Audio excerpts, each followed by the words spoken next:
Hello student, class 8 का maths का question paper है डीओई का ऑफिशियल प्रैक्टिस पेपर 24-25 के लिए। तो एनुअल एग्जाम के लिए बहुत ज़्यादा इंपॉर्टेंट है, अच्छी तरह से प्रैक्टिस कर लेना। क्लास 8 का मैथ्स का है ये। इसका हमने सेक्शन ए और बी कंप्लीट कर लिया है इसके पार्ट 1 में, जिसका लिंक मैंने डिस्क्रिप्शन में डाल दिया है, तो उसे भी ज़रूर चेक कर लेना। आज हम इसका सेक्शन सी डी ई करेंगे। तो चलिए स्टार्ट करते हैं। ये सारे क्वेश्चंस के आंसर आपको डिटेल सोल्यूशन आपको इससे प्रीवियस वाले पार्ट में मिल जाएंगे, तो ज़रूर चेक कर लेना, इंपॉर्टेंट है आपके फाइनल एग्ज़ाम के लिए। तो बहुत ही डिटेल तरीके से समझाया गया है। प्लेलिस्ट सेक्शन को भी चेक कर लेना, उसमें भी बहुत ज़्यादा इंपॉर्टेंट PYQs कराए गए हैं जो कि आपके एनुअल एग्ज़ाम के लिए बहुत ज़रूरी है। तो ये सेक्शन बी है एंड ये अभी हम इसका सेक्शन सी करेंगे। तो चलिए स्टार्ट करते हैं सेक्शन सी के क्वेश्चंस को। तो देखिए 8th question, find the square root of 196 by repeated subtraction method. यहाँ पे हमको 196 का स्क्वायर रूट निकालना है। अब स्क्वायर रूट के आपको पता है तरीके, एक तो प्राइम फैक्टराइजेशन मेथड होता है जिसमें हम प्राइम फैक्टर करते हैं एंड पेयर बाहर निकाल लेते हैं।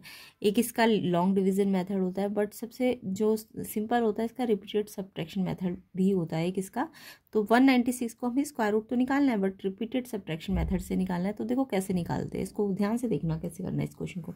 तो जब भी आपको square root repeated subtraction method से आता है तो आप सबसे पहले तो आपको 196 का क्या निकालना है, 196 का स्क्वायर रूट, यानी ये ऐसे साइन लगा दोगे तो ये स्क्वायर रूट का साइन होता है, ठीक है।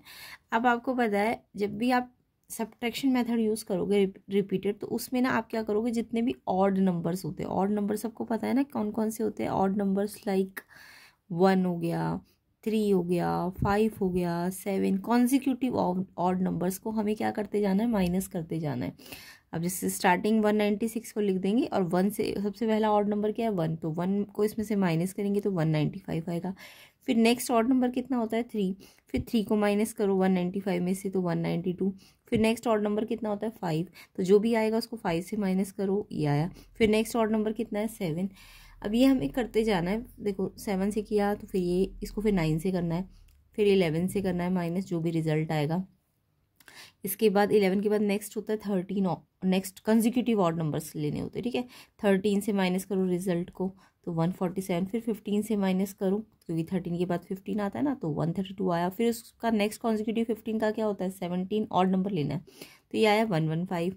अब आपको उसका 17 के बाद कौन सा कॉन्जिक्यूटिव आएगा 19, तो 19 माइनस करना है, यानी ये माइनस हमने जो ऑड है कॉन्जिक्यूटिव ऑड को माइनस करते जाना है, जो भी आंसर आता जा रहा है। तो 21 माइनस किया, कब तक करते जाना है, जब तक आपका ना लास्ट में 0 ना आ जाए। तो 21 किया, फिर 23 किया, फिर 25 माइनस किया, जो भी रिजल्ट आ रहे हैं। फिर लास्ट में हमने 27 बचा, तो 25 गया, 27 ही माइनस करोगे तो 27 में से 27 माइनस करोगे तो 0 आ गया ना। तो तब तक करते जाना ऑड नंबर्स को माइनस जब तक 0 ना आ जाए। अब आप ना इनके स्टेप्स काउंट कर लो, कितने स्टेप में ये 0 आया। तो पहला ये फर्स्ट स्टेप है, कितनी बार माइनस किया आपने 1 2 3 4 5 6 7 8, यहाँ पे किया 9 है ना, फिर 10 11 12 13 14, यानी कि आपने 14 स्टेप्स में करा तब 0 आया आपका, 14 स्टेप्स माइनस किया है ना, तो यानी इसका स्क्वायर रूट 14 आ जाएगा। तो सिंपल तरीका था, आई होप सबको समझ आ गया होगा। कमेंट करके ज़रूर बताना कि आपको ये सब्ट्रैक्शन मेथड स्क्वायर रूट का समझ आया कि नहीं आया। इसमें हम जो भी कॉन्जिक्यूटिव ऑड नंबर से उन्हें माइनस करते जाते हैं, तो ये आपका 14 आंसर आ जाएगा, ठीक है। नेक्स्ट क्वेश्चन पे आते हैं, क्वेश्चन 8 का ही नेक्स्ट क्वेश्चन देखो, और वाला है चॉइस वाला, दोनों में से कोई एक है, बट आपको तो सारा करना है क्योंकि फाइनल एग्जाम की प्रिपरेशन कर रही हो, तो कोई भी क्वेश्चन आ सकता है इसमें से, है ना। और जो प्लेलिस्ट सेक्शन है उसमें से भी PYQs अच्छी तरीके से कर लेना। अगर आप 4 to 5 क्वेश्चन पेपर्स अच्छी तरह से कर लोगे ना, आपको मतलब क्वेश्चन पेपर कैसा भी आया आपको बहुत ईजी लगेगा। तो इसलिए अच्छी तरह से प्रैक्टिस कर लेना उनको, PYQ सेक्शंस को भी, और ये जो ऑफिशियल सैम्पल पेपर मिला है उसको भी। प्लेलिस्ट का लिंक भी मैं डिस्क्रिप्शन में डालूंगी एंड इसका लिंक भी, जो प्रीवियस पार्ट का लिंक है उसका भी डिस्क्रिप्शन में डल जाएगा। चलिए नेक्स्ट क्वेश्चन देखो, 148 को चेक करना है क्या ये एक परफेक्ट स्क्वायर नंबर है, किस तरीके से, प्राइम फैक्टराइजेशन करके। तो प्राइम फैक्टराइजेशन करके आप चेक करो कि 148 क्या प्राइम परफेक्ट स्क्वायर नंबर है। तो इसके लिए हम क्या करेंगे, पहले 148 के प्राइम फैक्टराइजेशन करेंगे। प्राइम फैक्टराइजेशन का मतलब समझते हो ना, प्राइम फैक्टर से स्टार्टिंग देनी है, 2 से या 3 से या 5 से, ये प्राइम फैक्टर जो अपने टेबल में आते हैं 7 से या फिर 11 से। तो यहाँ पे हमें स्टार्टिंग हमेशा प्राइम नंबर्स लेनी पड़ेगी। तो सबसे पहले तो 148 को प्राइम फैक्टराइजेशन करोगे तो 148 क्योंकि इवन नंबर है तो 2 एक प्राइम नंबर से हम इसको डिवाइड करेंगे, तो डिवाइड करेंगे तो 2 7 जा 14, 2 4 जा 8। अब फिर से इवन है तो 2 से फिर से डिवाइड हो जाएगा, 2 में 7 नहीं आता, 2 3 जा 6 आता है ना, तो 3 यहाँ पे और 6 आया तो 1 कैरी चला गया, तो 7 जा पे 14। अब 37 क्योंकि प्राइम नंबर है तो अपने ही प्राइम नंबर अपने ही टेबल से जाएगा 37 से, तो 1 आ गया। अब इसके प्राइम फैक्टर हमने देखे 2 तो पेयर में आया, लेकिन 37 ना एक ही बार आ रहा है, तो square number perfect square number में हर नंबर ना पेयर में होता है। जैसे 2 का तो पेयर बना बट 37 का पेयर नहीं बना ना, तो हम बोलेंगे 37 क्योंकि पेयर में नहीं है तो इसलिए 148 एक परफेक्ट स्क्वायर नंबर नहीं है। अगर ये भी इसका भी एक पेयर होता है, इसका भी एक 2 बार आता है ये भी, तो ये एक परफेक्ट स्क्वायर होता, बट अभी क्योंकि इसका पेयर नहीं है इसलिए ये एक परफेक्ट स्क्वायर नंबर नहीं है। समझ आ गया। नेक्स्ट क्वेश्चन पे आते हैं। नेक्स्ट क्वेश्चन में आपको देखो कुछ लाइन सेगमेंट्स गिवन है और आपको ना उनसे ना क्वाड्रिलेटरल बनाने हैं और फिर प्रॉपर्टी बतानी है उन क्वाड्रिलेटरल्स की।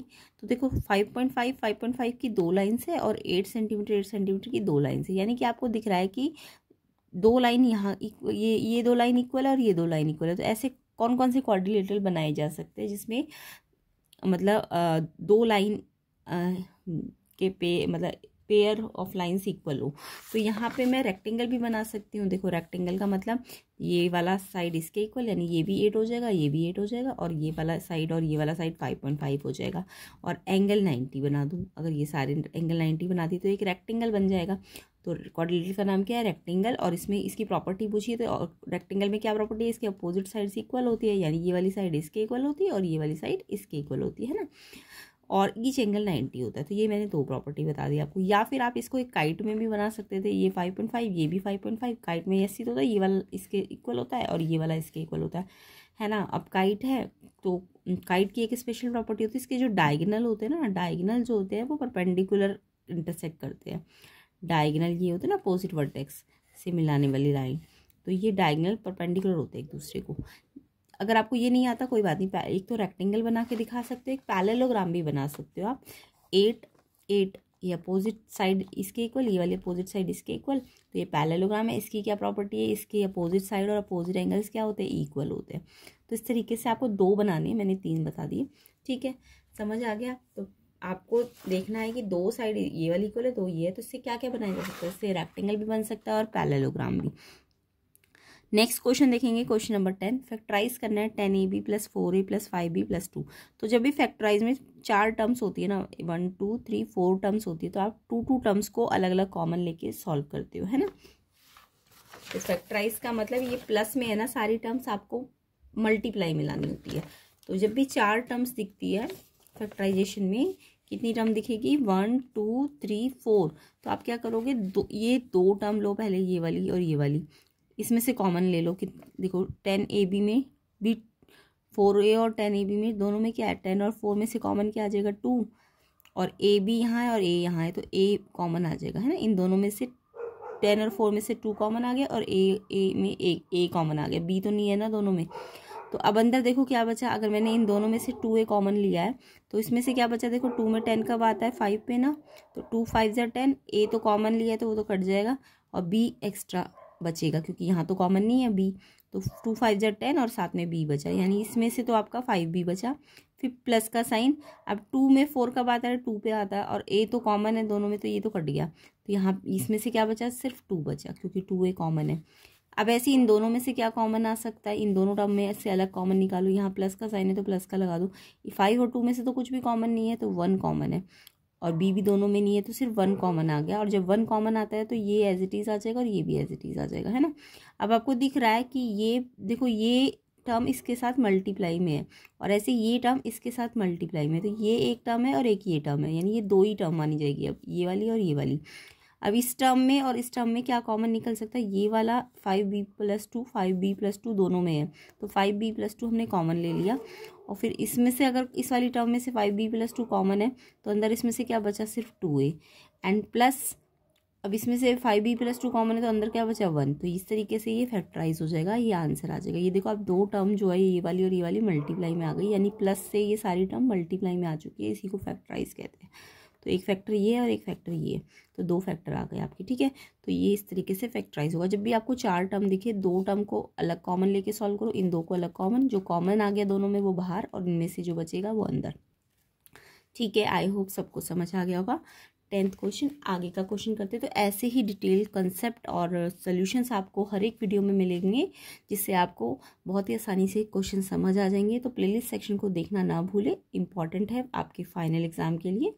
तो चलिए आगे का क्वेश्चन करते हैं स्टार्ट। नेक्स्ट सेक्शन डी पे आते हैं। तो इसमें आपको लॉन्ग आंसर टाइप क्वेश्चंस है 5 मार्क्स वाले।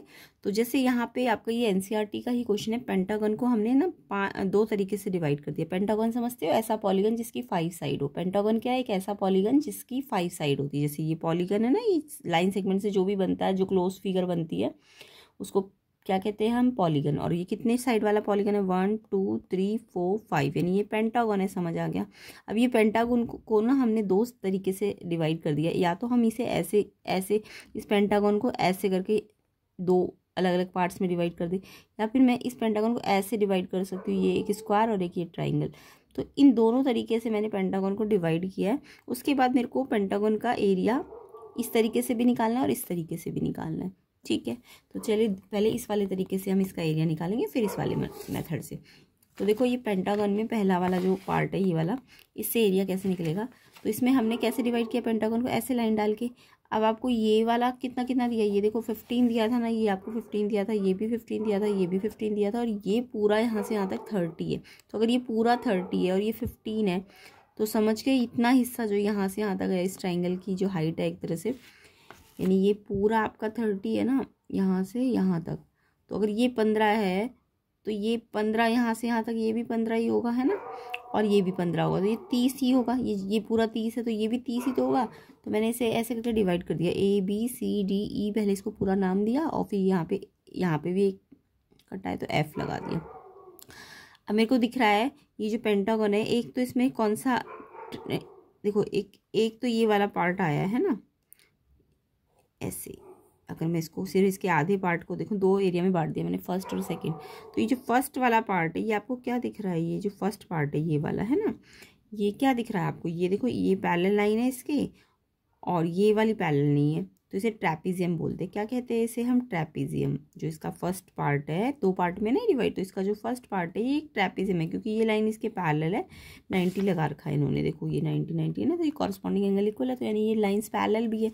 तो अगर ये लाइन पैरेलल है, क्योंकि परपेंडिकुलर लगा रखे हैं इन्होंने, तो ये लाइन इसके पैरेलल है, और बट ये वाली तो पैरेलल नहीं है, तो ये ट्रैपीजियम है। तो ट्रैपीजियम, पहले मैंने AFDE ये वाला ट्रैपीजियम ले लिया, ये F है, AFDE ये वाला ट्रैपीजियम है ना, यानी इसका फर्स्ट का एरिया निकाल रही हूँ मैं, इसको ट्रैपीजियम कहूँगी। तो ट्रैपीजियम का एरिया क्या होता है? फॉर्मूला आपको पता है, half sum of parallel sides into में जो हाइट होगी, है ना, ये इसका फॉर्मूला होता है ट्रैपीजियम के एरिया का। तो half sum of parallel side. अब इस ट्रैपीजियम में पैरेलल साइड तो ये वाली और ये वाली है ना, तो ये वाली 15 और ये वाली कितनी थी? 30 थी ना, एक ये 15 और ये 30 है। तो 15 और 30 को ऐड करो और इनटू में हाइट मतलब इस ट्रैपीजियम की हाइट क्या होगी? देखो ये ट्रैपीजियम ऐसा है ना, तो इसकी हाइट तो पैरेलल साइड तो ये है। अब हाइट तो इन दोनों के बीच की साइड, जो पैरेलल साइड के बीच का परपेंडिकुलर डिस्टेंस होता है, इसे हाइट कहेंगे, ये है हाइट। अब ये पूरा यहाँ से यहाँ तक 15 है, तो यहाँ से यहाँ तक कितना होगा? 15 का आधा होगा ना, ये पूरा 15 है अगर, तो ये यहाँ से यहाँ तक तो हाइट है इस ट्रैपीजियम की फर्स्ट वाले पार्ट की, तो 15/2 हो जाएगा, क्योंकि 15 तो पूरा है ना AB, तो मेरे को तो आधा लेना है ना, ये हाइट कितनी है? ये आधा पार्ट है, तो ये 15/2 हो जाएगा। अब आप इसे सॉल्व कर लो, ये फॉर्मूला लगा दिया था मैंने, half sum of parallel side into height. अब 15 और 30 को प्लस करो 45, और ये इनटू में 15/2 एंड हाफ भी है। तो ये फर्स्ट पार्ट का एरिया आएगा। जो फर्स्ट का आएगा वही तो सेकंड का भी आएगा, तो जो फर्स्ट पार्ट का एरिया आएगा वही तो सेकंड का भी आएगा। वहाँ भी तो ऐसा ही ट्रैपीजियम बन रहा है, तो इसका मतलब सेकंड का एरिया भी ऐसे ही आएगा, half into sum of parallel side 45 into 15/2। अब मैं दोनों का क्योंकि टोटल एरिया निकालूंगी, पूरे पेंटागन का एरिया निकालना है, यानी इसका एरिया और इसका एरिया, है ना, तो यानी टोटल एरिया फर्स्ट और सेकंड दोनों को जोड़ना है। तो दोनों ही क्योंकि सेम है, तो मैंने दोनों को 2 बार प्लस ना करने की, मैंने एक का एरिया लिखा और 2 से मल्टीप्लाई कर दिया दोनों का, और दोनों अगर सेम है तो दोनों को जोड़ने का मतलब एक वाले एरिया को 2 से क्या कर दो? मल्टीप्लाई कर सकते हो ना, तो 2 से ये 2 कट जाएगा। अब ये 45 इंटू 15 कितना होता है, इसको मल्टीप्लाई कर लेना, क्योंकि ये तो कट नहीं रहा ना ऊपर नीचे, ये कट गया बस।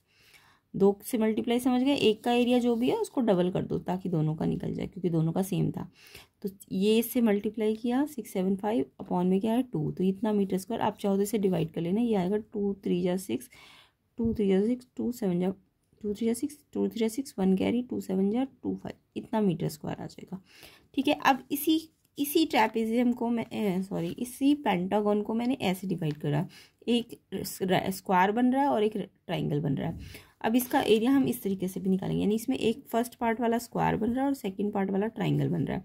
तो एरिया ऑफ स्क्वायर यानी फर्स्ट पार्ट का जो मैं एरिया निकालूंगी ABCD का, ये कैसे होता है, साइड इंटू साइड। साइड कितनी थी 15 और ये भी 15, तो 15 इंटू 15 225 मीटर स्क्वायर। ये तो फर्स्ट पार्ट का है। सेकेंड पार्ट ट्राइंगल बन रहा है, ट्राइंगल का एरिया क्या होता है, half into base into height, यही होता है ना। अब देखो इस ट्राइंगल का बेस तो ये स्क्वायर की साइड ही है, ये वाली साइड है ना, ये 15 थी तो ये भी तो 15 होगी, ये बेस है। अब इसकी हाइट तो ये है ना, ये मैंने अभी बताई थी, पूरा 30 था और ये 15 था, तो ये भी 15 ही आएगा। जो हाइट है वो कितनी है, 15 है।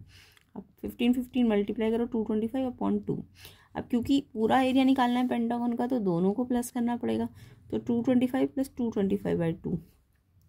तो आप चाहो तो एलसीएम ले लो, 1 और 2 का एलसीएम लिया 2, और फिर 1 और 2 का एलसीएम में 2 आया, तो 2 यहाँ मल्टीप्लाई होगा 450 और 1 यहाँ मल्टीप्लाई होगा, और फिर प्लस करो 675/2, और ये भी डिवाइड करके इतना ही आ जाएगा 337.5 मीटर स्क्वायर। सेम ही आ रहा है ना दोनों तरीके से, यानी चाहे आप ऐसे डिवाइड करो चाहे तो उस तरीके से, दोनों का आंसर सेम आएगा।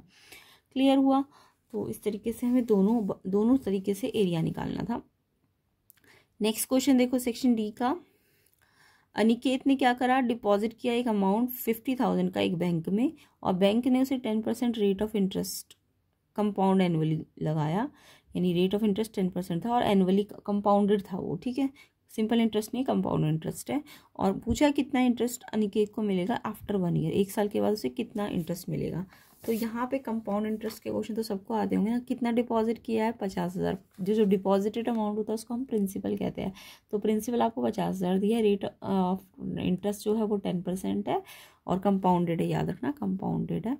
तो कंपाउंड इंटरेस्ट निकालते जब भी हम, तो पहले अमाउंट निकालते हैं ना। अमाउंट का फॉर्मूला आपको आता है कंपाउंड इंटरेस्ट में, P1 plus rate upon 100 into ये पूरा ऐसे ब्रैकेट, n मतलब नंबर ऑफ ईयर। अब आपको नंबर ऑफ ईयर इन्होंने बोला आफ्टर 1 ईयर निकालो, तो आफ्टर 1 ईयर का मतलब नंबर ऑफ ईयर 1 है।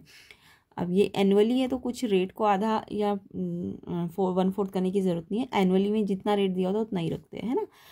और अगर हाफ ईयरली होता है, मैं ये एक्स्ट्रा बता रही हूँ, अगर हाफ ईयरली होता तो आप रेट जो भी होता ना 10% है तो उसका आधा कर देते तो 5% हो जाता, और टाइम जो होता है ना 1 ईयर है तो उसको डबल कर देते तो 2 ईयर हो जाता।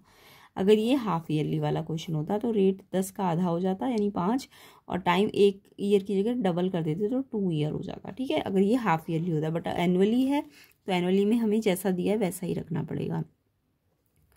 तो ये रेट आपको 10 ही रखना है, नंबर ऑफ ईयर 1 ही रखना है।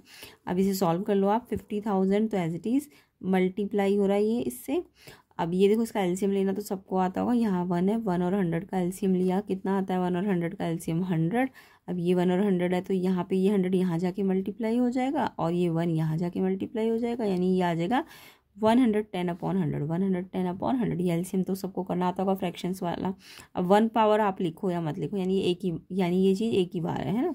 अब ये 0 एक ये कट गई, एक 0 ये कट गई, ये 5,000 को 11 से मल्टीप्लाई किया, अमाउंट कितना आ गया 55,000। तो कंपाउंड इंटरेस्ट आई होप सबको फॉर्मूला आता होगा। तो ये अभी हमने अमाउंट निकाला है, हमें कंपाउंड इंटरेस्ट पूछा है। इंटरेस्ट बोला यानी कंपाउंड एनुअली, तो समझ जाओ कंपाउंड इंटरेस्ट ही है हमारा। तो कंपाउंड इंटरेस्ट कैसे निकलेगा, अमाउंट में से जो हमने पैसा डिपॉजिट किया उसको माइनस करना पड़ेगा प्रिंसिपल को। तो अमाउंट आया 55,000, उसमें से प्रिंसिपल कितना था हमारा 50,000 डिपॉजिट था ना, 50,000 डिपॉजिटेड था, तो प्रिंसिपल आपका 50,000 था और अमाउंट आपका 55 आ गया। माइनस करोगे तो 5,000 का कंपाउंड इंटरेस्ट लगा है। ठीक है, तो पहले अमाउंट निकाला करो इस फॉर्मूले से, ध्यान से कैलकुलेशंस करो, और फिर अमाउंट में से प्रिंसिपल माइनस करोगे तो कंपाउंड इंटरेस्ट आ जाता है। उसके बाद आपको क्वेश्चन यहाँ पे प्रिंसिपल फॉर सेकंड ईयर, तो जो सेकंड ईयर में प्रिंसिपल होगा वो कौन सा होगा। अब ये देखो फर्स्ट ईयर के लिए तो 50,000 था ना, अब सेकंड ईयर के लिए जो प्रिंसिपल बन जाएगा ना वो आपका जो फर्स्ट ईयर का अमाउंट आया है ना वही सेकेंड ईयर के लिए क्या होता है, प्रिंसिपल होता है। तो principal for second year amount after first year जो आएगा वो ही आपका प्रिंसिपल फॉर सेकेंड ईयर होगा। तो ये अमाउंट कितना आया था 55,000, तो ये आपका सेकेंड ईयर का क्या बन जाएगा, प्रिंसिपल बन जाएगा। ओके, तो 55,000 अमाउंट जो है वो सेकेंड ईयर का प्रिंसिपल है। तो फर्स्ट का आंसर आपका 55,000 है। सेकेंड बोला है कंपाउंड इंटरेस्ट आफ्टर 4 ईयर। अब आपको आफ्टर 4 ईयर कंपाउंड इंटरेस्ट निकालना है, तो वही कंपाउंड इंटरेस्ट में हम सबसे पहले क्या करेंगे, अमाउंट निकालेंगे, बट यहाँ पे n नंबर ऑफ ईयर 1 ना रख के 4 रखेंगे क्योंकि 4 ईयर्स के लिए बोला है। तो पहले अमाउंट निकाल लो 4 ईयर के लिए और फिर इंटरेस्ट निकालने के लिए अमाउंट में से प्रिंसिपल को क्या कर दोगे, माइनस। तो यहाँ पे हम अब अमाउंट आफ्टर 4 ईयर पहले तो कंपाउंड आफ्टर 4 ईयर बोला, तो अमाउंट आफ्टर 4 ईयर हम निकालेंगे। पहले फॉर्मूला वही P1 + R/100 n यहाँ पे 4 ईयर रखना है और रेट तो 10% ही है, प्रिंसिपल स्टार्टिंग वाला ही लो 50,000। अब आपको सॉल्व करना है 50,000 एज इट इज। इसका एलसीएम मैंने अभी सिखाया था 110/100 आएगा। ऐसे ये देखो 110/100 तो अंदर आया, ये कितनी बार है, 4 बार है, तो इसी को 4 बार लिख दो। पावर 4 का मतलब ये चीज़ 4 बार आ जाएगी। अब इस जीरो काटते जाओ, 1 जीरो ये कट गई, 1 जीरो ये कट गई, ऐसे ये 2 जीरो इन दोनों से कट गई, ये 2 जीरो इन 2 जीरो से कट गई, ये 2 जीरो ये जीरो से कट गई, तो 5। तो एज इट इज़ 11 × 11 121, 11 × 11 121, 121 को 5 से मल्टीप्लाई करो 605, फिर इसको 121 से मल्टीप्लाई करके देख लेना, ये इतना आएगा। तो ये इतना आ गया 73,205। ये हमारा अमाउंट आफ्टर 4 ईयर आया, बट मुझे कंपाउंड इंटरेस्ट आफ्टर 4 ईयर चाहिए। तो अमाउंट आफ्टर 4 ईयर में से प्रिंसिपल जो स्टार्टिंग में लिया था उसको माइनस करना पड़ेगा। Amount after 4 year 73,205। कैलकुलेशन एक बार करके देख लेना, चेक कर लेना कुछ मिस्टेक तो नहीं है, तो ये मल्टीप्लाई वगैरह आप करके देख लेना। तो ये 73,205 में से फिर 50,000 को आपको माइनस करना है, तो ये माइनस करके आएगा 23,205। तो ये रुपीज़ है 23,205, ठीक है। इतना इसका कंपाउंड इंटरेस्ट आफ्टर 4 ईयर आएगा। तो सेकंड पार्ट का आंसर ये है 23,205। कितना आएगा, 23,205। ये इतना रुपीज़ कंपाउंड इंटरेस्ट आ जाएगा। तो आई होप सबको कंपाउंड इंटरेस्ट के फॉर्मूले तो आते ही होंगे। अगला क्वेश्चन देखते हैं। इसी का देखो 12th का ही चॉइस वाला क्वेश्चन है। और में on the occasion of Diwali Sudha ने क्या करा, सुधा ऑफर करती है discount 20% all the item at her shop. Shop में जितने भी आइटम है उसने 20% डिस्काउंट ऑफर किया। उसके बाद भी वो क्या कर रही है, 14% प्रॉफिट अर्न कर लेती है। तो उसका जो आर्टिकल का कॉस्ट प्राइस है वो पूछा गया कितना था, अगर उसका मार्क प्राइस 350 है। मार्क प्राइस दिया हुआ है। अच्छा, डिस्काउंट हमेशा मार्क प्राइस पे निकलता है, ये याद रखना। तो आपको मार्क प्राइस तो दे रखा है क्वेश्चन में 350, ठीक है। मार्क प्राइस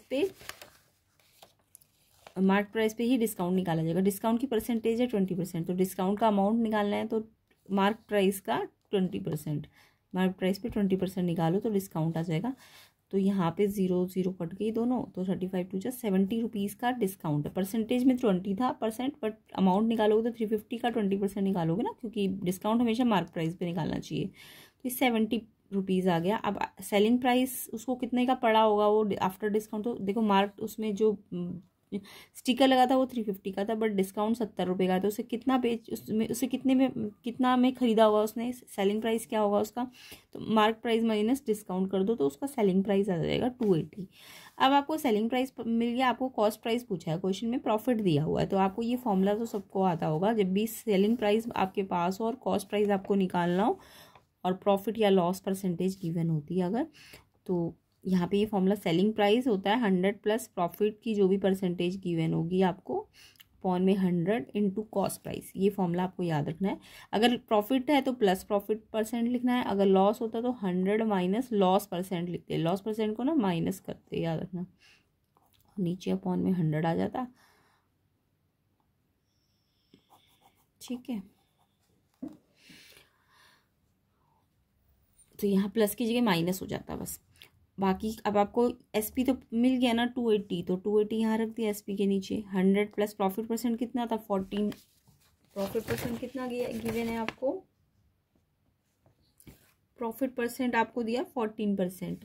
तो प्रॉफिट परसेंट की जगह हमने लिख दिया 14, 100 प्लस 14 अपॉन में 100 इंटू CP आपको निकालना है। तो देखो CP निकालना है तो पहले प्लस कर लो इसको, प्लस 114 हो जाएगा अपॉन में 100 इंटू CP एंड ये दिया है 280। अब आपको ये निकालना है ना, तो इसको ये निकालना है अगर, तो ये जो मल्टीप्लाई में इधर है उधर जाएगा, इस साइड जाएगा और ये रेसिप्रोकल हो जाएगा।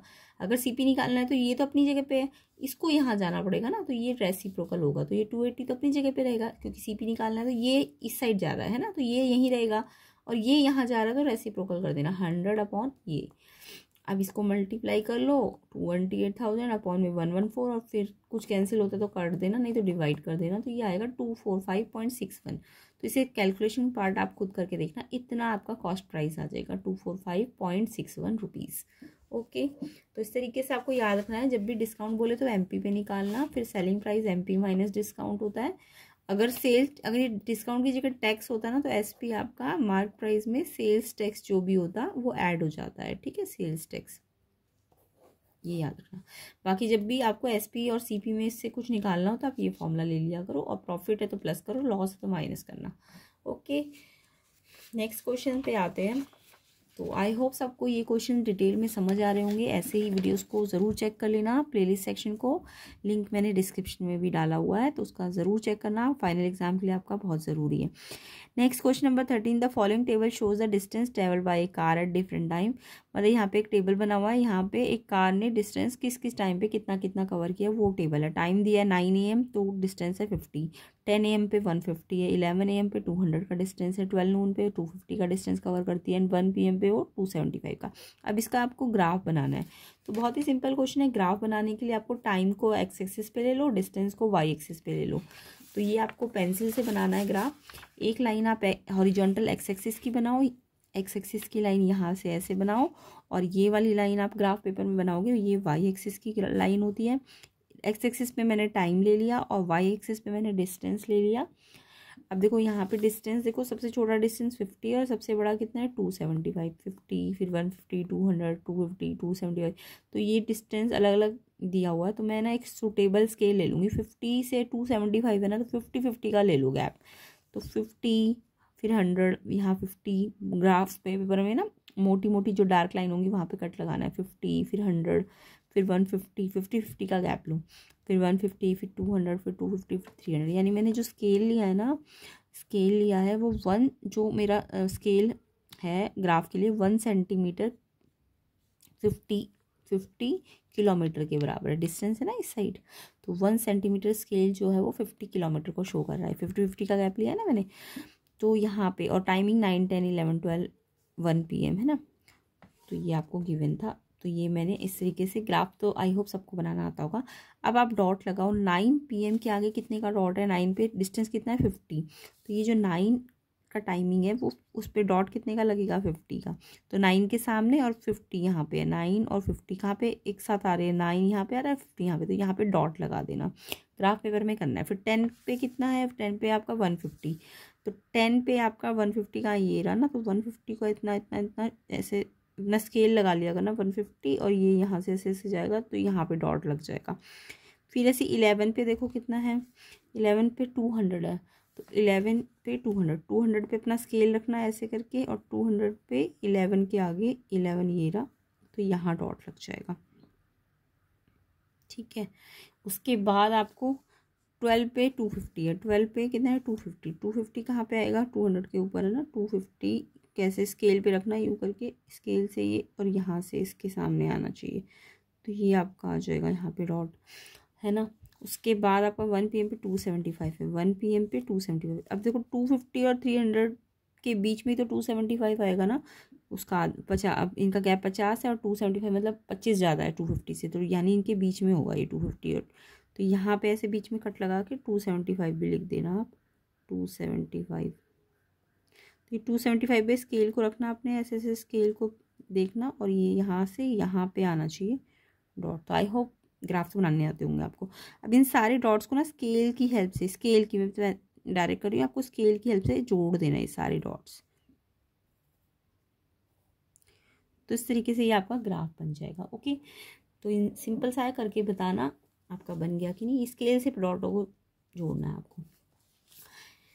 नेक्स्ट है आपका, नेक्स्ट इसका चॉइस वाला क्वेश्चन है। आपकी बार आपका ग्राफ ऑलरेडी बना हुआ है और आपको ना क्या है, इनके क्वेश्चंस के आंसर देने। जब ग्राफ बना होता है तो क्वेश्चंस के आंसर देने होते हैं। तो देखो ध्यान से, इसमें जो एक्स एक्सिस पे दिया हुआ ईयर्स दिए हुए 2009, 10, 11, 12, और वाई एक्सिस पे आपको नंबर ऑफ वाइल्ड एलिफेंट दिए 200 से 240 है, तो यानी ये 210 होगा, ये 220 होगा, ये 30 होगा, ये 40 होगा, है ना। अब आपको बोला है during which consecutive year the equal number of elephant were counted. कौन से कॉन्जिक्यूटिव ईयर है जहाँ पे इक्वल नंबर ऑफ एलिफेंट है। तो देखो आपको बोला है कि कौन से कॉन्जिक्यूटिव ईयर्स है जहाँ पे equal number of elephant counted है। तो देखो 2009 की बात करूँ तो 2009 पे कितना है, देखो यहाँ डॉट है तो ये 200 एलिफेंट को शो कर रहा है। 2010 देखो यहाँ पे है तो ये थोड़ा नीचे है, तो ये 10 का गैप दिख रहा है ना आपको। 200 फिर 210 होगा, फिर 20 होगा, 30 होगा, फिर 40 आया होगा, तो यानी ये 190 होगा। तो 2010 में 190 है ना। उसके 2011 में देखो कितने हैं, ये 200 से ऊपर है तो 210 है। और 2012 पे भी कितने हैं, ये भी इतने ही दिखा रहा है, यहीं पे डॉट है ना, तो ये भी 210 है। तो यानी इन दोनों कॉन्जिक्यूटिव ईयर में सेम नंबर है ना। 2011 और 12 में देखो यहाँ भी यही डॉट है और यहाँ भी यही डॉट है, तो यानी ये 2 ईयर है जो जहाँ इक्वल नंबर ऑफ एलिफेंट है काउंटेड। तो कौन कौन से ईयर है वो, 2011 और 12। यहाँ पे भी डॉट यहीं पे और यहाँ पे भी यहीं पे डॉट है। वैसे तो यहाँ भी देखो इक्वल एलिफेंट थे, यहाँ भी डॉट यहीं है यहाँ, बट ये कॉन्जिक्यूटिव थोड़ा, ये 13 और ये 15 है। तो ऐसा नहीं है कि सिर्फ equal dot, equal number of elements यहीं पे दिख रहे हैं आपको, इधर भी है और इधर भी, तो सेम ही है। यहाँ पे देखो सेम है दोनों में, लेकिन ये वाला ईयर आपका 13 है और ये वाला ईयर आपका 15 है, तो ये आपके कॉन्जिक्यूटिव ईयर्स नहीं है ना। बट यहाँ तो ये कॉन्जिक्यूटिव ईयर है और इक्वल भी है ना, दोनों पे सेम ही जगह पे डॉट है। तो यानी 11 और 12 जो कॉन्जिक्यूटिव ईयर है यहाँ पे इक्वल नंबर ऑफ एलिफेंट है। तो फर्स्ट का आंसर आपका, जिसका चॉइस वाला क्वेश्चन है, इसमें कौन कौन से ईयर है जो इसमें इक्वल नंबर ऑफ एलिफेंट है, 2011 और 12, और कितने एलिफेंट है ये आप बता सकते हो। ये देखो यहाँ से इसको मिलाओगे तो एक स्टेप ऊपर है, 210 है। अगर पूछा जाता तो ये 210 एलिफेंट होते, बट अभी क्वेश्चन में सिर्फ आपको ईयर्स पूछे, तो ये आंसर है आपका 11 और 12। ओके, नेक्स्ट क्वेश्चन पे आते हैं, इसका second part. Find the ratio of number of elephant in 13 to 14। 13 और 14 में कितना रेशियो आएगा। तो देखो 2013 में कितना है एलिफेंट, ये देखो 13 पे देखो, 13 ये रहा, 13 पे कहाँ है, ये डॉट है, डॉट को यहाँ से यहाँ पे डालो, यहाँ पे आ रहा है ना, तो ये 40 के नीचे यानी 230 होगा। यानी कि 2013 पे तो आपके कितने एलिफेंट है, 230। और 2014 पे एलिफेंट देखो कितने हैं, 14 पे देखो 14 ये रहा, यहाँ पे डॉट है, इस डॉट को यहाँ से मिला है तो 200 है, तो यहाँ पे 200 है। अब इन्होंने पूछा है रेशो निकालो इन दोनों का, यानी मुझे इसका और इसका रेशो निकालना है। इतने एलिफेंट 2013 के एलिफेंट्स का और 14 की, तो इनका रेशो निकालने का अपॉन लगाना है, 0 से 0 कट गया, यानी ये 23/20 ये रेशो आ जाएगा आपका, है ना। सिंपल ही क्वेश्चन था, बट अब और नहीं कटेगा। थर्ड पार्ट देखो इसका, थर्ड है find the difference between maximum and minimum number of elephant. Maximum और मिनिमम का डिफरेंस बोला है। तो मैक्सिमम देखो आपको कहाँ, सबसे ऊंचा डॉट कहाँ पे दिख रहा है आपको, सबसे ऊंचा डॉट तो मुझे ये यहाँ दिख रहा है और यहाँ दिख रहा है, यानी सेम जगह पे। यहाँ पे कितना बताया था मैंने अभी, 230 है ना, 240 के नीचे 230 आ रहा होगा, यानी इन दोनों पे सबसे ज़्यादा है, तो यानी 230। और सबसे कम कहाँ दिख रहा है, ये है ना सबसे कम, ये है 190। तो सबसे मैक्सिमम तो आपका 230 है, और मिनिमम जो है आपका मिनिमम ये 200 के नीचे यानी 190 है ना। मैक्सिमम 230, मिनिमम 190, इनको माइनस कर लो, 0, 13 - 9 4, 3 में से 9 नहीं जा सकता, कैरी लिया, 13 - 9 4, 40 जो है इनका डिफरेंस आ जाएगा। तो 40 इसका आंसर है। आई होप इस तरीके से इन ग्राफ को देख के क्वेश्चंस के आंसर देने हैं तो सबको आ गया होगा। नेक्स्ट पार्ट में हम इसके सेक्शन ई के जो केस बेस्ड क्वेश्चंस है उनको कवर करेंगे, जिसका हम डिटेल सोल्यूशन करेंगे। और वीडियो को ज़्यादा से ज़्यादा शेयर कर देना, और इससे पहले जो प्रीवियस पार्ट बनाया उसे भी ज़रूर चेक कर लेना, आपके एनुअल एग्जाम के लिए बहुत इंपॉर्टेंट है। चेक करने का मतलब क्या है, प्रैक्टिस अच्छी तरीके से करनी है, अपने कॉपी पेन रजिस्टर्स वगैरह को अपने पास रख के इन क्वेश्चंस को अपने आप ट्राई करना है, नहीं आएगा फिर देखना है और फिर करना है। और प्लेलिस्ट सेक्शन को भी ज़रूर चेक करना है। ये सारे केस बेस्ड हम नेक्स्ट पार्ट में कवर करेंगे, आपके फाइनल एग्जाम के लिए बहुत ज़्यादा इंपॉर्टेंट है। प्लेलिस्ट के PYQs भी बहुत इंपॉर्टेंट है, अच्छी तरह से प्रैक्टिस कर लेना। तो नेक्स्ट पार्ट में हम इसका केस बेस्ड कर लेंगे, एंड प्रैक्टिस करते रहिए, एग्जाम आने ही वाले हैं।